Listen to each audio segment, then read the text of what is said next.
You bring them on a propaganda tour, Mr. President. Don't tell us what we're going to feel. You're gambling with World War III. The scenes at the Oval Office were shocking.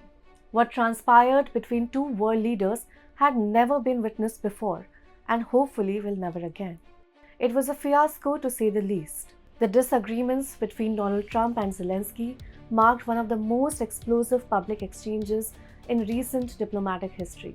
And with it, the future of peace in the region now hangs in the balance. So what really happened and what's next for Ukraine?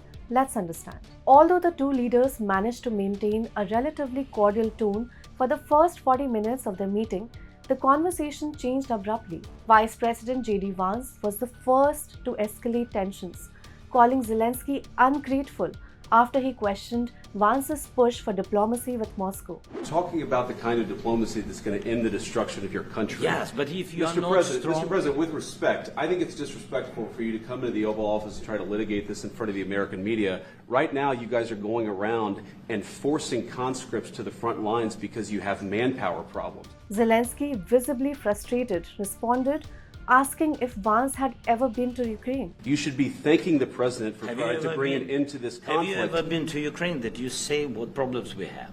I have been to... Count one.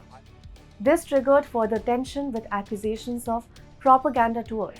I've actually watched and seen the stories, and I know what happens is you bring them on a propaganda tour, Mr. President. Do you disagree that you've had problems? As Zelensky warned that the US would feel the repercussions of abandoning Ukraine, Trump, visibly enraged, snapped, saying, "Don't tell us what we are going to feel." Don't tell us what we're going to feel. I'm not telling you. Because I'm you're in no answering on position this to question. dictate that. That's Remember exactly this. what I'm not You're in dictating. no position to dictate what we're going to feel. And an hour later, Zelensky left the White House and the planned signing of a minerals deal was cancelled. In the aftermath, European leaders quickly reiterated their support for Ukraine. French President Macron and Canadian Prime Minister Trudeau reaffirmed their commitment to Ukraine's fight for democracy and sovereignty. But following the heated exchange, Zelensky still remained hopeful that US-Ukraine relations could be mended, as he thought their alliance was more than just two presidents. But hopes took a severe hit when Trump ordered a pause on military aid, leaving Ukraine facing an urgent question: how will it survive? So, can Ukraine survive without US's military support? Well, the answer is no.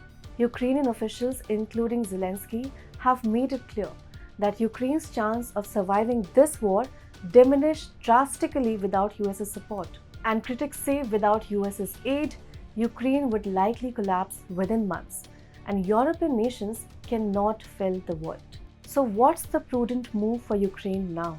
Well, the road ahead is uncertain and fraught with challenges. Critics suggest internal and external forces might pressure Zelensky to resign or to hold elections. And some analysts suggest that Ukraine should deepen its defense ties with European nations like France, Germany, and the UK and seek more support from NATO. And well, a more drastic approach would be to reconsider its stance on negotiations with Russia. So what's next for Ukraine? Will it actually weather this storm, or will this diplomatic crisis mark a turning point in the war? Let us know in the comments below. Follow and subscribe to Business Standard for more such videos.